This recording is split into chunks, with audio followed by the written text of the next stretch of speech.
Hello and welcome to the Journals of the Information Entrepreneur. I'm Jacqueline Stockwell, CEO and founder at Leadership Through Data. I inspire, motivate and educate information leaders across the world to focus on their messaging and their storytelling.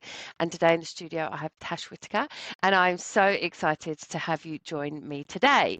So thank you for coming along. Well, thank you for inviting me. Amazing. Just you want to introduce yourself and then tell the listeners something fun about you.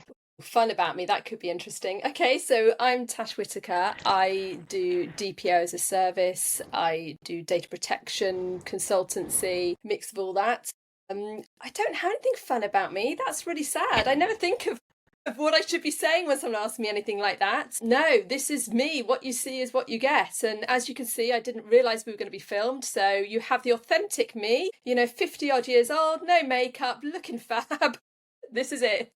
Looking amazing, and I like that you brought your authentic self, because I'm very a strong believer that we are people and we need to be authentic as we can. So I'm grateful for your authenticity in today's show. I asked about the fun fact because we've been communicating on LinkedIn for a while now, and asked you to come and join the show. And one of the interesting things that we've been talking about was your LinkedIn post around what other roles would you have done if you didn't end in the career that you are now.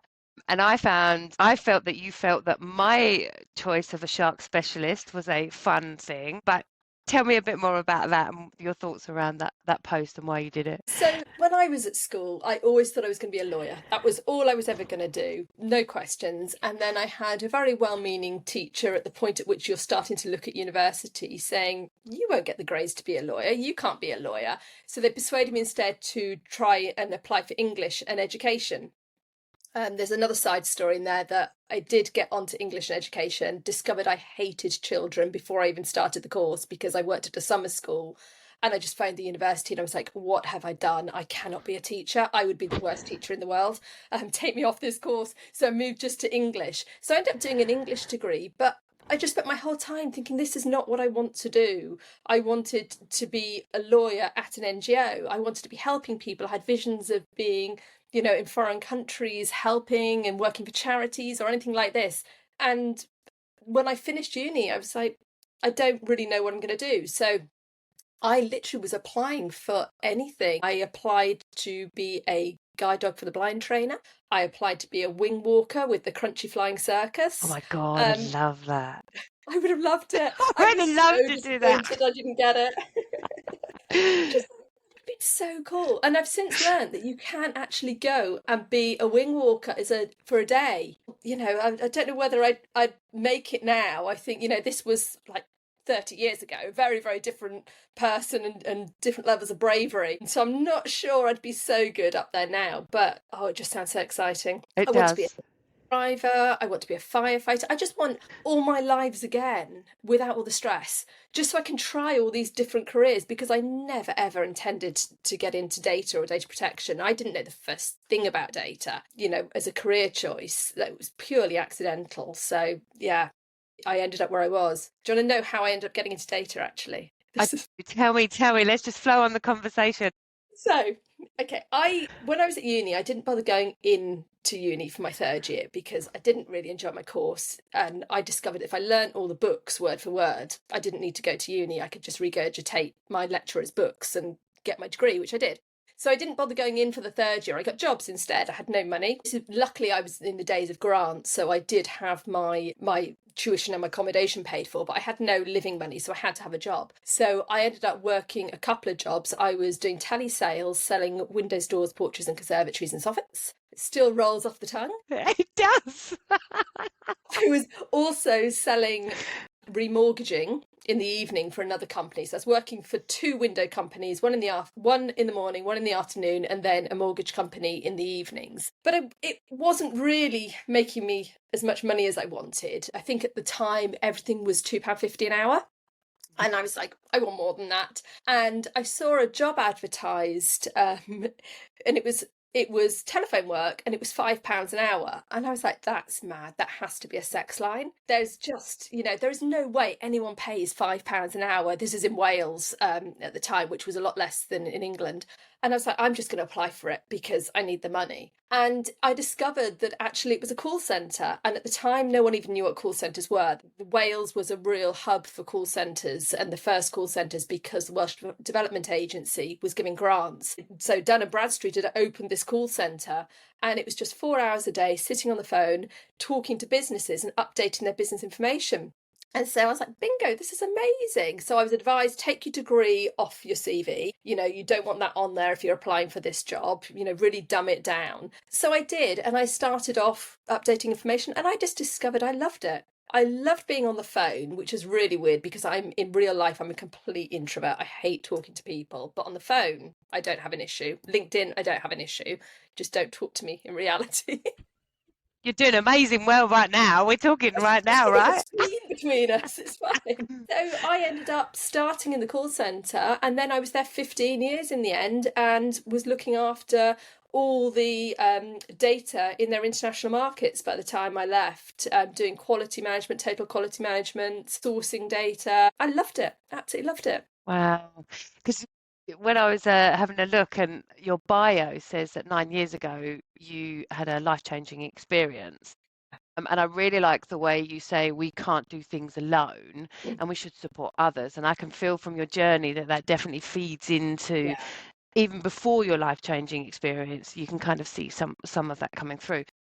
So how has this personal experience influenced your professional life and the way you approach work? So it has been very much a before and an after. And just for context, it was a work event. I got hit in the face with a baseball bat, or rounders bat for proper UK people, which smashed everything essentially. So at the moment, everything from my cheeks upwards is pretty much made of metal, and there is some brain damage as a result. So I think before that, I was very much concentrating on my career. I'd done 15 years at Dun & Bradstreet. I then did 6 years at Cisco, went back to Dun & Bradstreet, and was at that time covering anti-money laundering, which again I loved. And I think when this happened, I discovered that I wasn't as good anymore at finding the words I needed when I was talking. I couldn't cope in an office. Everything was just too loud, and I'd have to sit in a corner, and I just felt really uncomfortable. Plus, I started swearing a lot, and you can't do that in corporate life. So that sort of really made me realise I don't really fit in the corporate world anymore.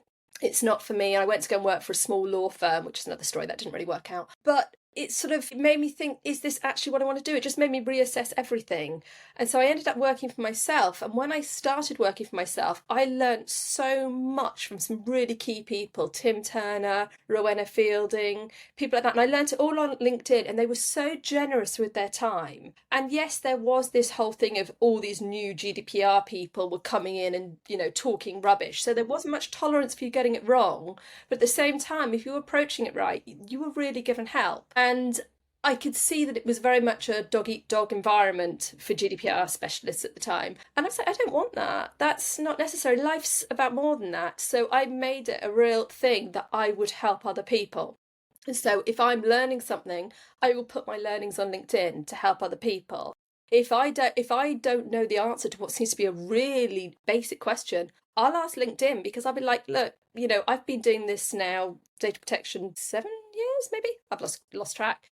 I know a lot. I work with a lot of clients, but there's still basic stuff I have to think about. I have Slack groups that I've set up, one for DPOs who have got a lot of knowledge where we can talk about really complicated-y stuff, as well as gin and wine and that sort of thing. And then another Slack group for people slightly earlier in their career, where some of us are there and we can help answer their questions and be a sounding board for them, because where else do you go for that? And so for me, it's all about helping other people with their jobs and just making people's lives easier, because we should be doing this. We should all be helping each other. It shouldn't just be each for ourselves. That's not how life should work. Yeah, and I totally agree with you. I'm just going to unpick a couple of those bits there. Oh, No, all is good. So I started my business the same time you were independent as well. So I totally understand the dog eat dog in that kind of world, and how you present and set yourself. And I had a similar experience as well, that I just wanted to have something completely different to training and data protection training. And it's kind of putting that on the table, isn't it, for all to kind of see.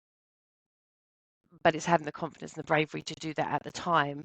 And very much so, I also had some good support networks from people within the industry that helped as well. And then it's that turning that on the other end, isn't it? And it's about sharing your learning and motivating, educating and inspiring, which I think you do so beautifully well on LinkedIn. I think you've got a great approach around it. Even I follow you just to keep up with things. So keep rocking at what you're doing.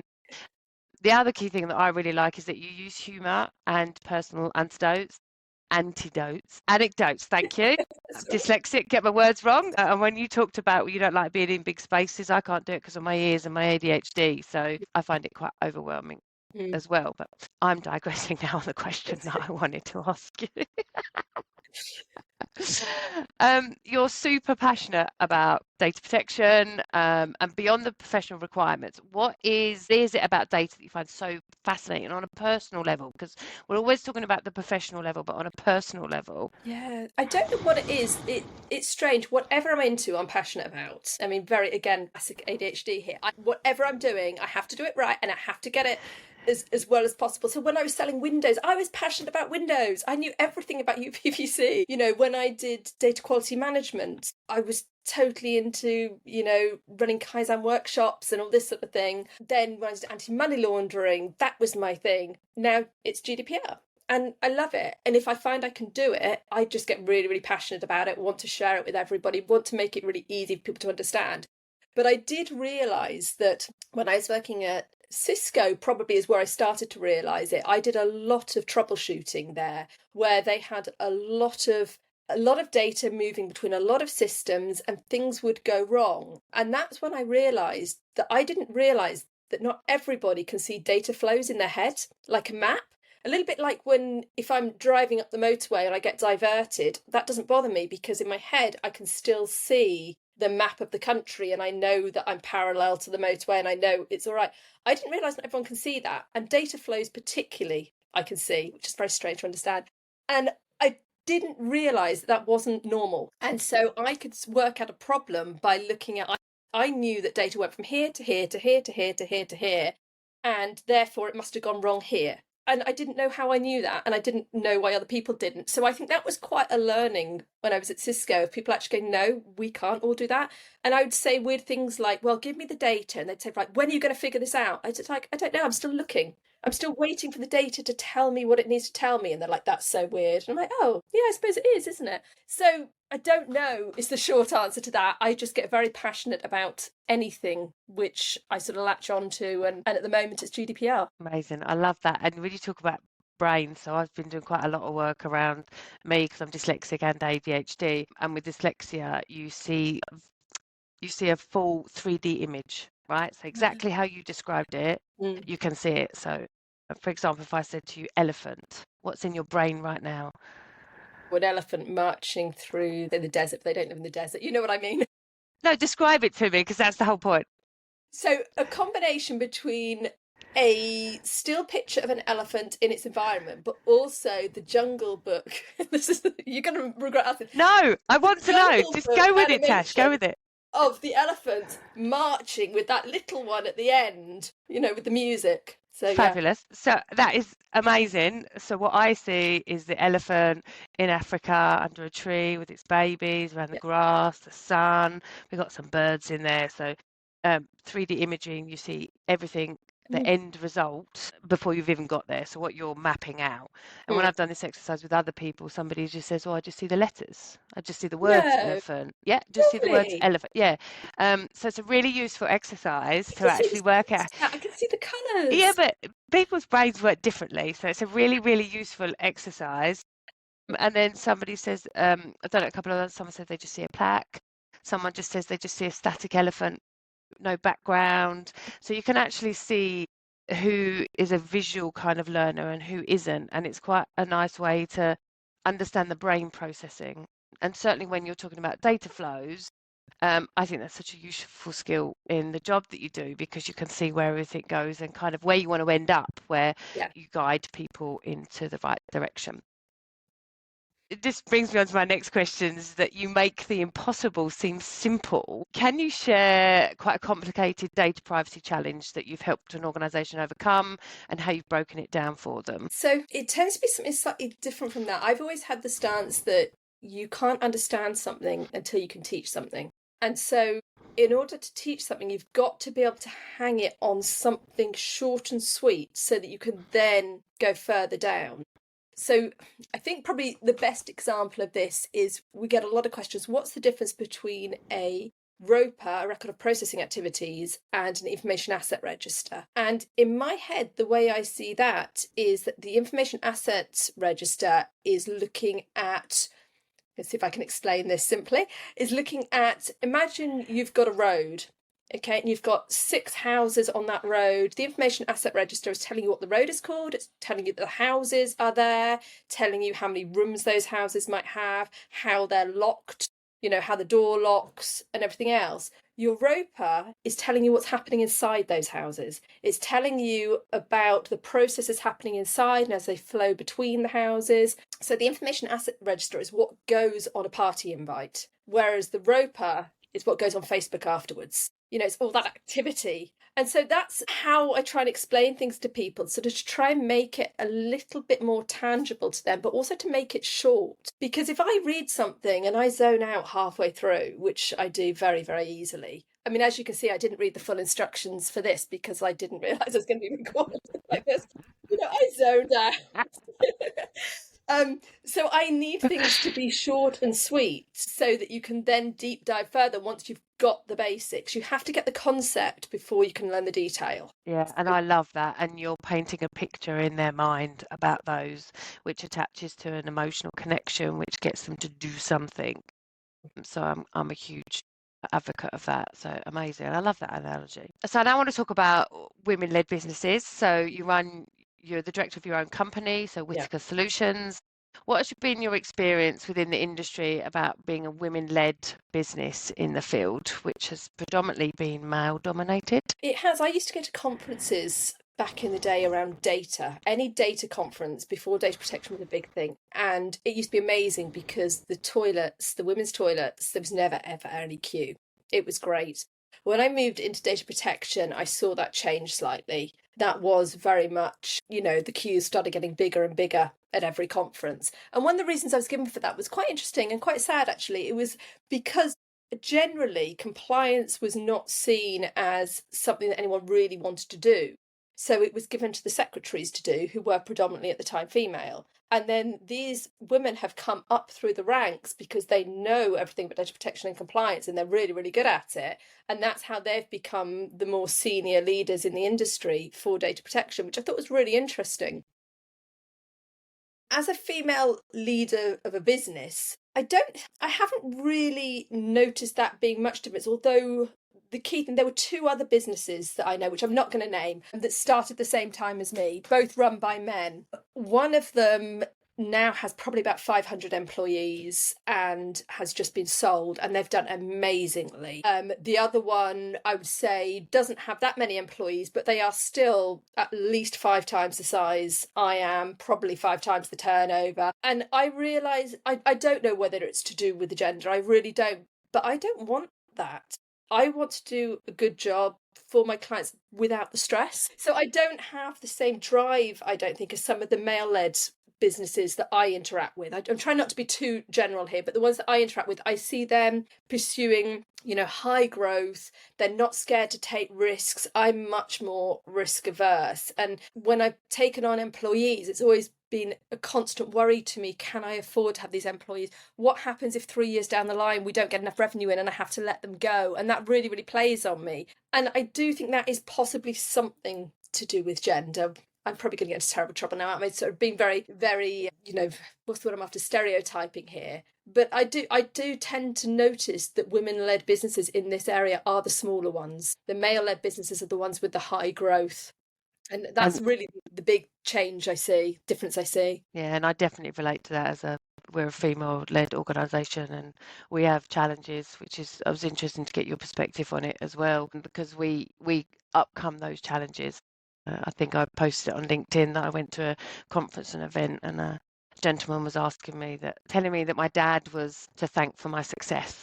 So it was kind of this, really? I don't think he is. And if you've read my book, my dad used to work for Ford Motor Company. So we're not in 2 ends of the spectrum of the field. Well, I changed my accountant for a very similar reason, sort of a a slightly older male. So the business that I have was actually already set up by my husband for his work. And so I just joined that, and he's since left the business, and it's just mine now and has been for the last 6 years, I suppose. So we would go to the accountants together. I have a older daughter. I have 2 children. I have one that's, oh my God, 28 or 29. I should know that, shouldn't I?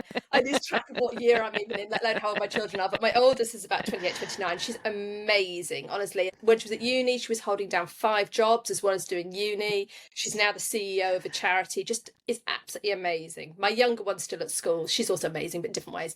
And I remember we were talking to the accountant about this, and the accountant, for a start, was constantly referring to me as the wife, and mentioned that I really shouldn't be a director if I wasn't contributing to the company, when I had contributed like 80% of the revenue that year. Could never remember what I did, but at one point when we were talking about our daughter, he turned to my husband and said, "Oh, she so clearly takes after you, doesn't she?" I just sat there, and we walked out of that office, and my husband wet himself laughing, and he's like, "I guess we're changing accountants then." I was just like, how dare you? Where does this come from that you think that? Oh yeah, see, it still riles me now. I agree, and and I feel that, and there is, unfortunately, we still have that within the industry that we have, which is a real shame. Yeah. I've got some super supportive male colleagues, partners and all that, but you do unfortunately get that. We have run out of time, Tash, so we've been chatting. I know, it's been amazing. Final thing is, how can the listeners reach out to you? And what's the one thing you want them to remember from your podcast? So to reach out to me, follow me on LinkedIn. It's the only place I'm out. I don't have a website. I don't have anything else. I just work through LinkedIn. And I think what I'd like to remind people is I've had so many different jobs. And we didn't get into it, but when I started in GDPR at the law firm, I knew nothing about GDPR. I had to just jump in and learn it. And so I would say you can do absolutely anything you want to do. You just have to be willing to put the work in and learn, and let other people help you learn as well, but always question. A lot of people that talk to me on LinkedIn, they'll see that they will say something and I will ask why, how. I never stop questioning, because I have to understand it. And I'd really encourage everyone to do that. Don't believe everything you're told. Question it to make sure that you know. And the same, obviously, with AI. That's when you know your stuff, is when you're arguing with AI. So question everything, but learn from around you, because there is so much to learn. So thank you for listening to the Journals of the Information Entrepreneur with me, Jacqueline Stockwell. I hope you found this episode inspiring and helpful, and have some takeaway tips that can be useful to you. If you liked this episode, please like, review and share it with your friends. Your support helps us reach more information leaders to stay inspired and listen to great content. Want to test out your strengths and weaknesses and measure it against our Empower framework? Please complete the scorecard. It's a great way to improve and evaluate your skills. You can find the scorecard at the end of the description of this podcast. Stay tuned for a new podcast every Thursday, and remember to be bold, be brave and be beautiful.